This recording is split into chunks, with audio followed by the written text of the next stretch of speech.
नमस्कार दोस्तों, मैं राहुल मिश्रा और मैं आप सभी का एक बार फिर से स्वागत करता हूं आपके अपने चैनल माई पाठशाला में और पाठशाला रेलवे एग्जाम में। रोज की तरह आज भी आपके लिए करंट अफेयर्स लेकर आ गया हूं, लेकिन आज हम लोग वीडियो में थोड़ा सा टारगेट रखते हैं क्योंकि आज मैं बहुत मन से पढ़ाने वाला हूं करंट अफेयर्स। आप कहोगे सर आप रोज ही मन से पढ़ाते हो, या आई नो, लेकिन आज मैं चाहता हूं कि आप इस वीडियो पे 2000 लाइक कर दीजिए, क्योंकि बहुत दिन से मैं आपसे प्रार्थना करता चला रहा हूं कि भाई 2000 लाइक करवा दो, लाइक करवा दो। आप चाहो तो हो सकता है। और कहते हैं कि भाई मांगने से ढूंढने से तो भगवान भी मिल जाते हैं, बस मीरा की तरह मांग के तो देखो या ढूंढ के तो देखो। तो फिलहाल देखते हैं आज 2000 लाइक होते हैं कि नहीं। एक क्वेश्चन आपकी स्क्रीन पर है कि फोर्ब्स की पत्रिका में किसको, अक्षय कुमार जी को अभी हाल ही में शामिल किया गया है सबसे ज्यादा हाईएस्ट पेड सेलिब्रिटी के रूप में।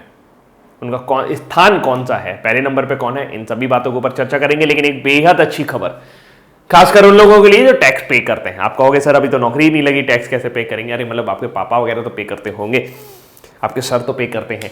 तो इनकम टैक्स पेयर के लिए एक बड़ी खबर है। बड़ी खबर यह है कि अब जो हमारी टैक्स प्रणाली है उसमें कई सारे बदलाव होने वाले हैं। बदलाव का जो सबसे बड़ा वजह है, जो प्रधानमंत्री नरेंद्र मोदी जी ने अभी बताया है कि अब की बार जो हमारी गवर्नमेंट है वो maximum governance and minimum government, यानी कि न्यूनतम सरकार और अधिकतम देखभाल के ऊपर काम करने वाली है। टैक्स पेयर की बात करें तो सबसे बड़ी समस्या जो इनकम टैक्स पेयर की होती है वो ये कि उनको सही ढंग से संचालन नहीं मिल पाता। संचालन मिल भी पाता है तो कहीं ना कहीं उन्हें एक डर बना रहता है कि इनकम टैक्स अधिकारी आएगा, रेड मारेगा, पता नहीं क्या करेगा। तो ऐसे में इनकम टैक्स अधिकारी का रोल कम कर दिया गया है और फेसलेस अपील और फेसलेस असेसमेंट को बढ़ावा दिया गया है। फेसलेस असेसमेंट का मतलब यह रहेगा कि अब आप अगर मान लीजिए इनकम टैक्स से जुड़ी हुई कोई जानकारी देते हैं तो उसको कौन असेस कर रहा है, कौन देख रहा है, कौन उसकी जांच कर रहा है, वो कभी भी आपके सामने नहीं आएगा। और दूसरा, वो किन खातों की जांच कर रहे हैं इसके लिए बाकायदा उन्हें परमिशन लेनी पड़ेगी खातों की जांच करने के लिए। एक बात यह भी है कि इस तरह की व्यवस्था केवल ईमानदार देशों में ही चल सकती है और प्रधानमंत्री नरेंद्र मोदी जी का मानना है कि हमारे यहाँ जो भ्रष्टता है वो अधिकतर अधिकारियों के स्तर पर ही है, क्योंकि 130 करोड़ की आबादी में मात्र 1.3 करोड़ लोग ही इनकम टैक्स पेयर हैं। अब इतने बड़ी देश की आबादी में इतनी इनकम तो नहीं हो सकती कि केवल 1.3 करोड़ लोग ही टैक्स दें, बाकी लोग ना दें। तो कहीं ना कहीं इस पूरी प्रणाली को सुधारने की जरूरत थी और इसमें एक बढ़िया रिफॉर्म किया गया है। मेरे हिसाब से भी ये बढ़िया रिफॉर्म है कि कम से कम अधिकारियों के बीच में ये जो कॉन्टैक्ट वाली चीजें होती हैं, लोग कॉन्टैक्ट कर लेते हैं कि हमारा टैक्स जो है इतना बन रहा है, साहब आप कुछ कम कर दो। आप समझ रहे हैं ना, मतलब कि 1 लाख रुपए टैक्स बन रहा है, सर हम 50,000 दे देंगे, 20,000 आप ले लीजिएगा तो 70,000 में निपट जाएंगे, 30,000 बच जाएगा। तो ये सारी चीजें नहीं हो पाएंगे। आइए बात करते हैं। तो प्रधानमंत्री नरेंद्र मोदी ने 13 अगस्त 2020 को ईमानदारी से कर चुकाने वालों के लिए transparent taxation honouring the honest, यानी कि पारदर्शी कराधान, पारदर्शी कराधान और ईमानदार को सम्मान, पारदर्शी कराधान और ईमानदार को सम्मान हिंदी में हो गया। Transparent taxation honouring the honest नामक एक पोर्टल का शुभारंभ किया है। प्रधानमंत्री नरेंद्र मोदी ने इस मौके पर कहा कि यह प्लेटफॉर्म 21वीं सदी के टैक्स सिस्टम की शुरुआत है, क्योंकि हमारा जो प्राइमरी टैक्स सिस्टम था वो उसी समय से चला आ रहा है। ऐसे में एक क्वेश्चन मेरे मन में आता है, मन में क्या आता है, मुझे आता भी नहीं है। अगर आपको पता हो कि भारत में टैक्स सिस्टम की शुरुआत किसने की थी? वेरी गुड क्वेश्चन हो, बहुत जगह एग्जाम में पूछा गया कि भारत में टैक्स सिस्टम यानी कि कराधान की शुरुआत करने वाला कौन था तो एक गवर्नर ही। कौन था वो, उसका नाम आपको कमेंट सेक्शन पर लिखकर बताना है, बड़े प्यार से लिखकर बताइएगा। तो यहां पर लिखा गया है कि जिसमें फेसलेस असेसमेंट होगा। 1 पॉइंट इज फेसलेस असेसमेंट, जिसके बारे में मैंने आपको बताया कि किसी तरीके का जो भी निरीक्षण हो रहा होगा उसमें अधिकारी आपके सामने नहीं आएगा, जो कुछ होगा वो ऑनलाइन होगा। दूसरा पॉइंट, फेसलेस अपील होगी। अगर आप परेशान हो गए हैं या किसी चीज के बारे में शिकायत करना चाहते हैं तो भी आपकी शकल सामने नहीं आएगी, आपको पहचान, आपकी जो पहचान होगी वो गुप्त रखी जाएगी। एंड टैक्स पेयर चार्टर, और जो टैक्स पेयर है उनके लिए कुछ नए अधिनियम बनाए जाएंगे जिसमें अधिकारी और जो भी ऑफिसर वगैरह होंगे टैक्स के, वो उन्हें परेशान नहीं कर पाएंगे। फिलहाल ये सुविधा जो है ये आपको 25 सितंबर 2020 से मिलना शुरू हो जाएगी। 25 सितंबर को भारत में पंडित दीनदयाल उपाध्याय जी का जन्म दिवस मनाया जाता है और भारतीय जनता पार्टी पंडित दीनदयाल उपाध्याय के विचारों से सहमत रहती है और उनके विचारधारा को फॉलो करती है। इस वजह से इस दिन से इसकी शुरुआत की जाएगी। टैक्स पेयर चार्टर का उद्देश्य जो रहेगा, करदाताओं को इनकम टैक्स और विभाग के बीच में विश्वास बढ़ाना, टैक्स पेयर की परेशानी कम करना और अधिकारियों की जवाबदेही तय करना है।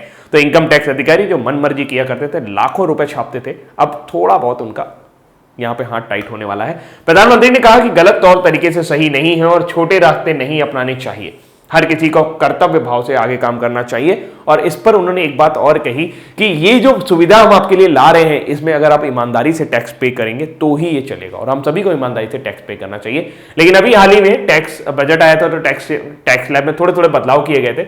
वर्तमान समय में 2,50,000 रुपए की सालाना इनकम पर कोई टैक्स नहीं देना पड़ता है।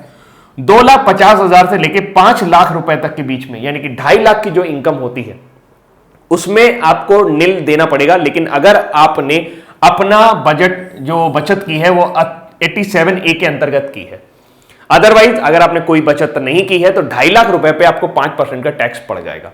इस तरह से देखा जाए तो 5 लाख रुपए तक की इनकम पर 5% का टैक्स पड़ सकता है, लेकिन ये 2.5 लाख रुपए रिबेट में है, यानी कि उनमें छूट है, तो जो बचे हुए 2.5 लाख है उसमें ही 5% का टैक्स पड़ता है।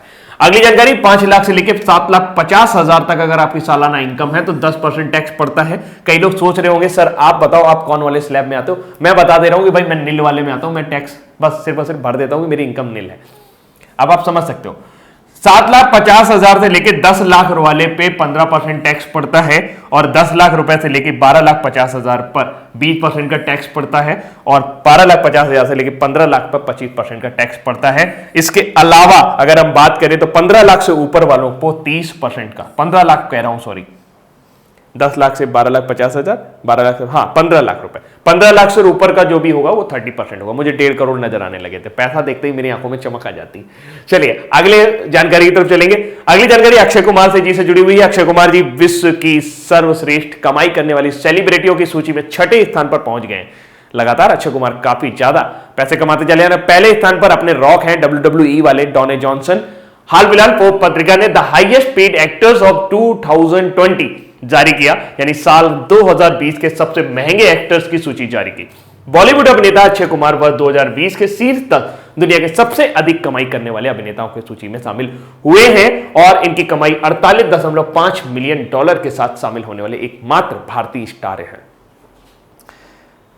इस सूची में अक्षय कुमार 6ठे स्थान पर रखा गया है। उनकी अधिकांश आय का हिस्सा उत्पादों के विज्ञापन से आया है, और यह सूची 1 जून 2019 से 1 जून 2020 के बीच में कमाई को ध्यान में रखकर बनाई गई है।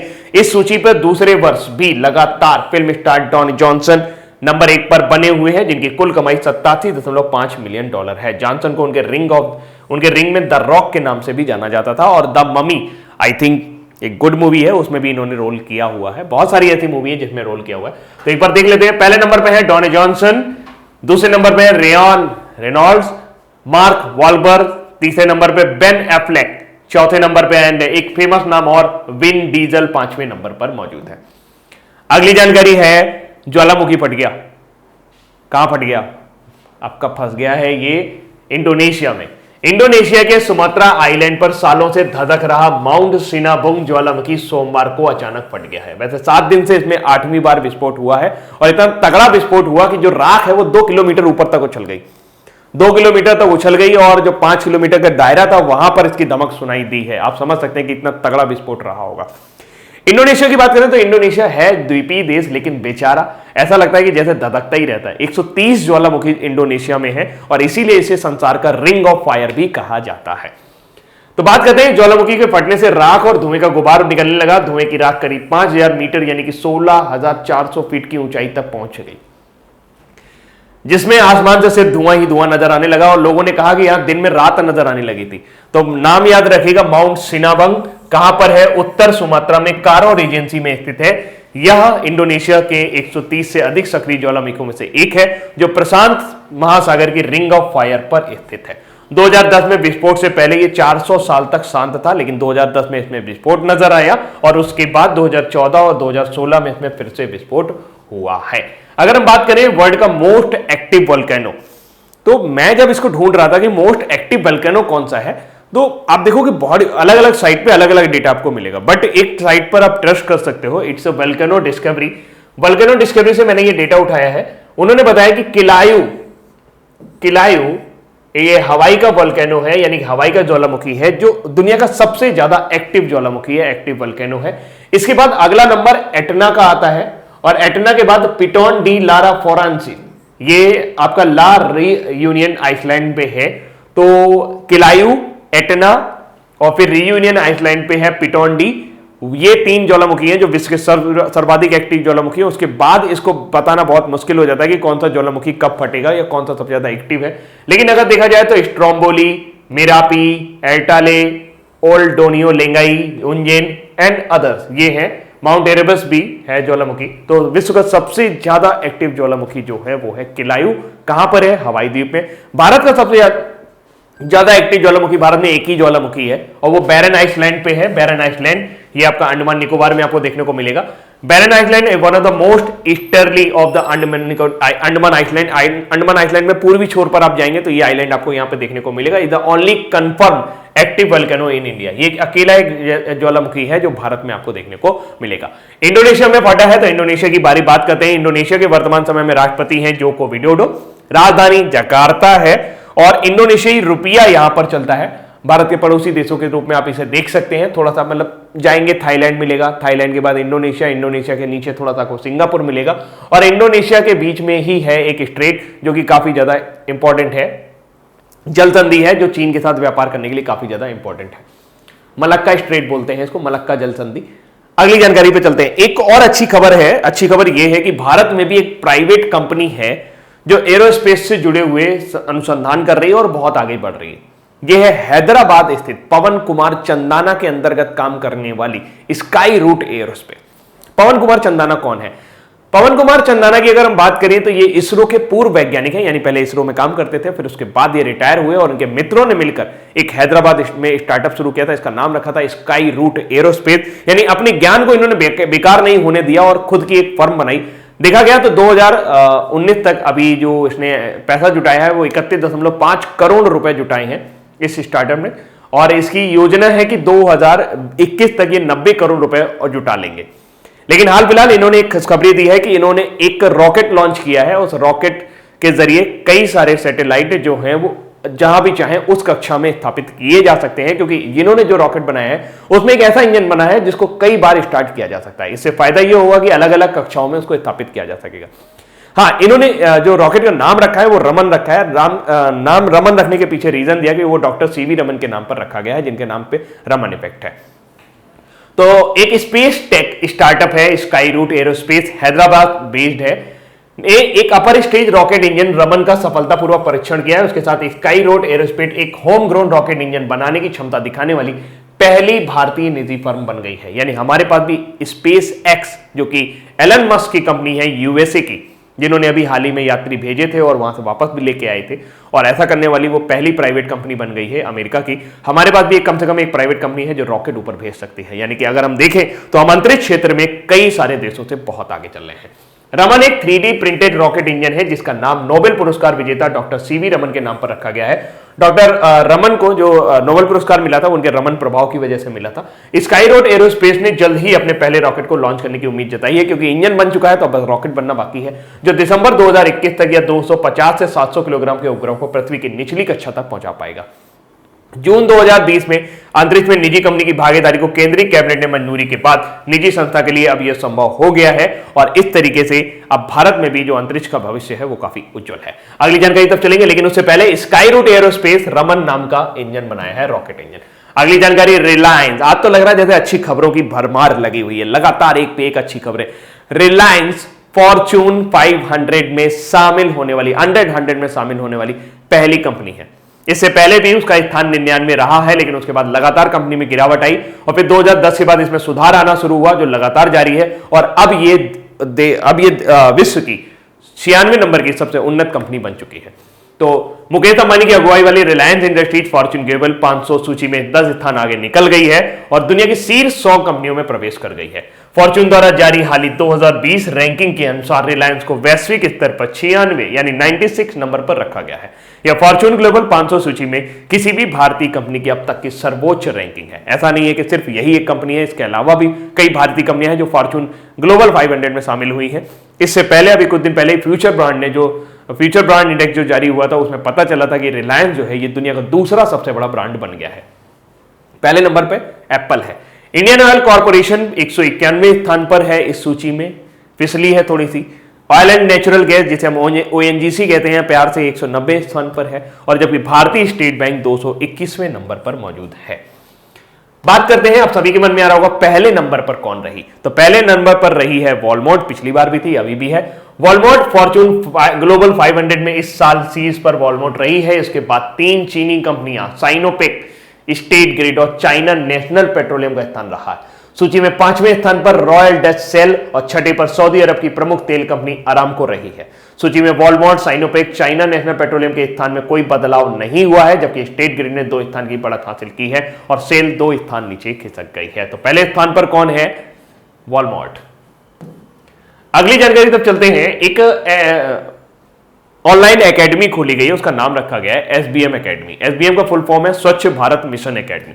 स्वच्छ भारत मिशन एकेडमी जो है, इसका कंसेप्ट ये है कि एक मोबाइल एकेडमी है, आईवीआर बेस्ड है। आईवीआर आप सभी समझते हैं, इंटरेक्टिव वॉइस रिस्पॉन्स, यानी कि इसमें होता यह है कि अगर आप किसी को फोन करते हैं, जैसे आपने फोन किया होगा तो कभी रिचार्ज वगैरह के लिए अगर आप इसको कस्टमर केयर फोन करते हैं, अगर आप ये करना चाहते हैं तो 1 दबाएं, अगर आप ये करना चाहते हैं तो 2 दबाएं। तो ये वाला जो सुनते हैं ये आईवीआर बेस्ड टेक्निक है। तो इसके जरिए एक एकेडमी लॉन्च की गई है। इसमें उन लोगों को जागरूक किया जाएगा जो लोग स्वच्छ भारत मिशन से जुड़े हुए हैं और स्वच्छ भारत मिशन के लिए काम कर रहे हैं, साथ साथ ओडीएफ यानी कि खुले में शौच से मुक्त भारत को बनाने के लिए, गंदगी से मुक्त भारत बनाने के लिए जो भी आवश्यक चीजें होती हैं उनके बारे में यहाँ पर एक कोर्स उपलब्ध कराया जाएगा। ये कोर्स जो होगा ये 60 मिनट का है और इसमें 4 चैप्टर शामिल हैं।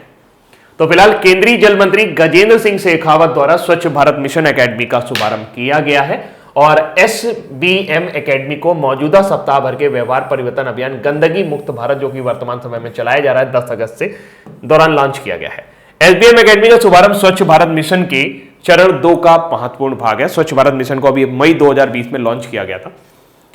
यह व्यवहार परिवर्तन सुनिश्चित करने के साथ साथ प्रमुख हितधारकों जैसे कि जो स्वच्छाग्रही हैं, जो काम कर रहे हैं स्वच्छ भारत मिशन के लिए, उनको ये थोड़ा सा उनकी क्षमता को बढ़ावा देगा और लोगों को जागरूक करने में मदद करेगा। स्वच्छ भारत एकेडमी फोन आधारित एक एकेडमी है, फोन पर आधारित है। ये 60 मिनट का एक मॉड्यूल ऑफर करेगी जो एक आईवीआर आधारित प्रशिक्षण कार्यक्रम है। आप इसको इस नंबर पर सुन सकते हो 1800 1800 404। तो स्वच्छ भारत एकेडमी का लॉन्च किसने किया है? केंद्रीय जल मंत्री गजेंद्र सिंह शेखावत ने। इस सप्ताह का नाम क्या है जो अभी हम मना रहे हैं? व्यवहार परिवर्तन सप्ताह, तो गंदगी मुक्त भारत। अगली जानकारी है, लद्दाख पुलिस को अपना अलग ध्वज, चिन्ह और लोगो मिल गया है। आप कहेंगे अभी तक नहीं था। जी नहीं था, अभी तक वहां पर जो पुलिस काम करती थी वो जम्मू कश्मीर पुलिस काम करती थी, लेकिन अभी हाल ही में मई 2020 में लद्दाख को एक नई पुलिस सौंपी गई है जिसके लद्दाख पुलिस के नाम से जाना जाएगा। जैसे हर राज्य में अलग अलग पुलिस है, तो उनको ध्वज, लोगो और चिन्ह भेंट किया गया है। तो forensic lab, cyber crime lab के साथ पुलिस को सैटेलाइट फोन और अन्य आधुनिक सुविधाएं दी गई हैं। उपराज्यपाल जो कि आर के माथुर है, राधाकृष्ण माथुर है, तो उन्होंने कहा कि लद्दाख 31 अक्टूबर को केंद्र शासित प्रदेश बना था, ऐसे में लद्दाख पुलिस अपना स्थापना दिवस भी 31 अक्टूबर को ही मनाएगी। लद्दाख पुलिस का ध्वज लाल और गहरा नीला है, इसका बॉर्डर गोल्डन कलर का किया गया है और इस पर सेवा व बहादुरी लिखा हुआ है। लद्दाख पुलिस के चिन्ह में एक बर्फीला चीता दुर्गम हालात में काम करने की क्षमता का प्रतीक दर्शाते हुए बनाया गया है। लद्दाख पुलिस के लोगों में राष्ट्रीय चिन्ह के साथ साथ सत्यमेव जयते भी लिखा गया है। इंपॉर्टेंट बात है, इसमें क्या क्या है? इसमें बर्फीला चीता है, लोगों में क्या लिखा है? सेवा व बहादुरी लिखा हुआ है। कलर किस कलर का है? Red and blue. इंपॉर्टेंट है। और अगर हम याद करें उधर की न्यूज के बारे में, तो अभी कुछ दिन पहले ही जम्मू कश्मीर के उपराज्यपाल को चेंज कर दिया गया। कौन बनाए गए? मनोज सिन्हा बनाए गए, जबकि जो उपराज्यपाल थे गिरीश चंद्र मुर्मू, उनको भारत का नया कैग बनाया गया है, कंट्रोलर ऑडिटर जनरल। अगली जानकारी तो चलते हैं, तो ये भी एक अच्छी खबर है कि भाई भारतीय मूल के एक सीनेटर है कमला हैरिस, उन्हें अमेरिका में उपराष्ट्रपति पद का उम्मीदवार बनाया गया। कंफ्यूज मत होइएगा, अभी उपराष्ट्रपति बनी नहीं है, लेकिन हाँ इस दौड़ में जरूर शामिल हो गई है। तो अमेरिका में डेमोक्रेटिक पार्टी जो है ये डोनाल्ड ट्रंप के अपोजिट वाली पार्टी है, ने भारतीय मूल की सीनेटर कमला हैरिस को उपराष्ट्रपति पद का उम्मीदवार बनाया है। डेमोक्रेटिक पार्टी राष्ट्रपति पद के उम्मीदवार जो बाइडेन ने कमला हैरिस को मनोनीत किया है। तो उपराष्ट्रपति एंड राष्ट्रपति, तो अगर राष्ट्रपति की बात करें तो जो चुनाव होने वाले हैं नवंबर में, वहां पे डोनाल्ड ट्रंप के खिलाफ खड़े होंगे जो बाइडेन।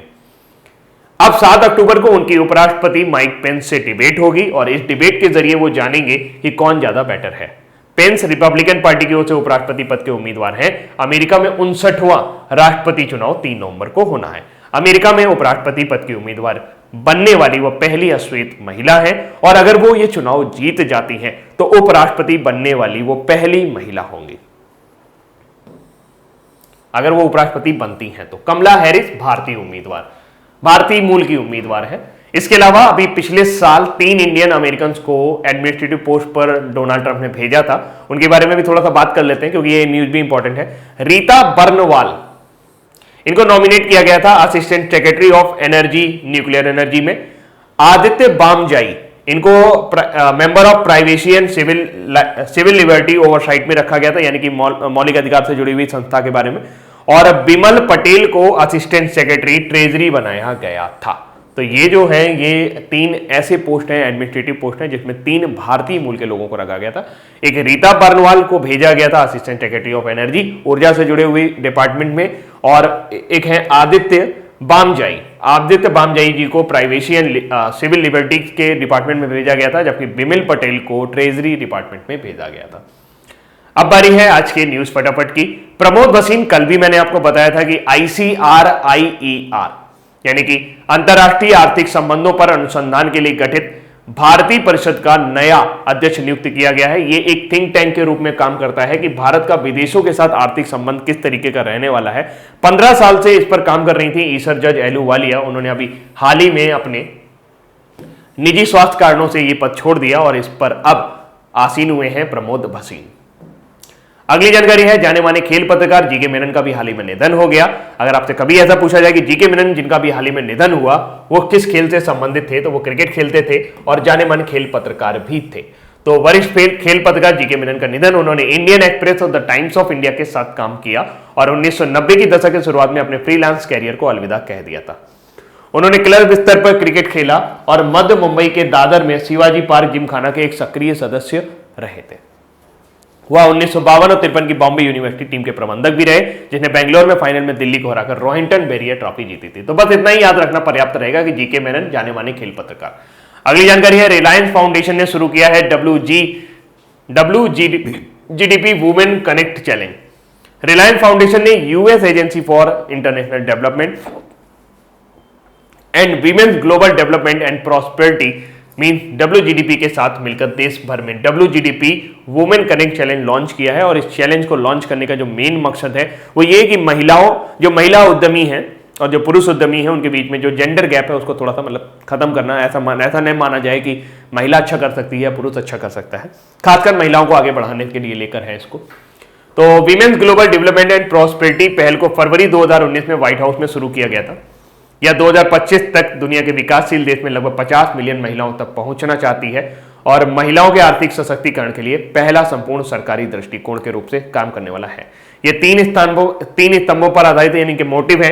कार्यबल में समृद्ध महिलाएं, यानी कि महिलाओं का कार्यबल में समृद्धता हासिल की जाए, उद्यमी के रूप में सफल किया जाए और अर्थव्यवस्था में सक्षम महिलाएं बनाई जाए। तो आपको याद रखना है बस इतना है कि WGDP वुमेन कनेक्ट चैलेंज किसने शुरू किया है? रिलायंस फाउंडेशन ने। अब बारी है आज के वन लाइनर की। फॉर्च्यून ग्लोबल 500 सूची में किस भारतीय संगठन ने दुनिया की शीर्ष 100 कंपनियों में प्रवेश कर लिया है? तो वो 96 नंबर पर रही रिलायंस इंडस्ट्री। स्वच्छ भारत मिशन एकेडमी का उद्घाटन किस शहर में किया गया? नई दिल्ली में। एंड अमेरिका के उपराष्ट्रपति पद की उम्मीदवार बनने वाली पहली अश्वेत महिला कौन है? वो है कमला Harris. And PM Modi ji ने अभी हाल ही में ईमानदारी से कर चुकाने वालों के लिए transparent taxation honouring the honest नामक एक पोर्टल का शुभारंभ किया है। किसको अंतर्राष्ट्रीय आर्थिक संबंधों पर अनुसंधान के लिए गठित भारतीय परिषद का नया अध्यक्ष नियुक्त किया जाएगा? तो वो है प्रमोद भसीन, जो ईसर जज एहलूवालिया की जगह लेंगे। और फोर्थ पत्रिका ने हाईएस्ट पेड एक्टर्स की सूची में अक्षय कुमार को कौन सा स्थान दिया है? वो 6वां नंबर है, पहले स्थान पर डॉन जॉनसन। एंड सालों तक धधक रहा माउंट सिनामंग ज्वालामुखी सोमवार को अचानक फट गया। ये किस देश में स्थित है? या इंडोनेशिया में है। एंड एक होम ग्रोन रॉकेट बनाने की इंजन क्षमता बनाने की क्षमता दिखाने वाली पहली भारतीय निजी फर्म स्काई रूट एयरोस्पेस ने एक अपर स्टेज रॉकेट इंजन किसका सफलतापूर्वक परीक्षण किया है? तो वो है रमन। एंड लद्दाख पुलिस के ध्वज में किस जानवर का चिन्ह बना हुआ है? बर्फीले चीता। अब बारी है आज के क्विज की। फॉर्च्यून ग्लोबल 500 किस भारतीय संगठन ने दुनिया की शीर्ष 100 कंपनियों में सूची में प्रवेश किया है? तो उसका नाम है रिलायंस इंडस्ट्रीज। स्वच्छ भारत मिशन एकेडमी का उद्घाटन किस शहर में किया गया है? ये नई दिल्ली में इसका उद्घाटन किया गया। ये 60 मिनट की एक एकेडमी है जो IVR बेस्ड है और अमेरिका के उपराष्ट्रपति पद की उम्मीदवार बनने वाली पहली अश्वेत महिला कौन सी बनी है, वो है कमला हैरिस। और अगर ये अमेरिका के उपराष्ट्रपति बन जाती हैं तो अमेरिका के उपराष्ट्रपति बनने वाली ये पहली महिला होंगे। किसने ईमानदारी से कर चुकाने वाले के लिए transparent taxation honouring the honest नामक एक मंच का शुभारंभ किया है, तो वो है पीएम मोदी जी। किसको अंतर्राष्ट्रीय आर्थिक संबंधों पर अनुसंधान के लिए गठित भारतीय परिषद का नया अध्यक्ष चुना गया है, तो वो है प्रमोद भसीन। ईसर जज एहलूवालिया की जगह ली है। और पोप पत्रिका ने the highest paid actors of 2020 के लिए अक्षय कुमार को कौन सा स्थान दिया है, उन्होंने अक्षय कुमार को 6वां स्थान दिया है। सालों से ददक रहा माउंट सिनाबुंग ज्वालामुखी सोमवार को अचानक फट गया है। यह ज्वालामुखी किस देश में स्थित है? यह इंडोनेशिया में स्थित है और इंडोनेशिया में स्थित 130 ज्वालामुखी में से एक है। एक होम ग्रोन यानी कि घर पे रॉकेट बनाने, इंजन बनाने की क्षमता दिखाने वाली पहली भारतीय निजी फर्म स्काईरूट एयरोस्पेस ने एक अपर स्टेज रॉकेट इंजन का सफलतापूर्वक परीक्षण किया। उसका नाम क्या रखा था? उसका नाम है रमन। एंड लद्दाख पुलिस के ध्वज में किस जानवर का चिन्ह बना है? क्योंकि लद्दाख पुलिस को अभी हाल ही में लोगो, ध्वज और चिन्ह सौंपे गए हैं, तो उनमें इसमें एक स्नो लेपर्ड यानी कि हिम तेंदुए का चित्र बना हुआ है। तो दोस्तों ये थे आज के हमारे इंपॉर्टेंट करंट अफेयर्स और उम्मीद करता हूं ये करंट अफेयर्स आपको पसंद आए होंगे। अभी के लिए इतना ही रखता हूं। Thank you so much. Bye bye.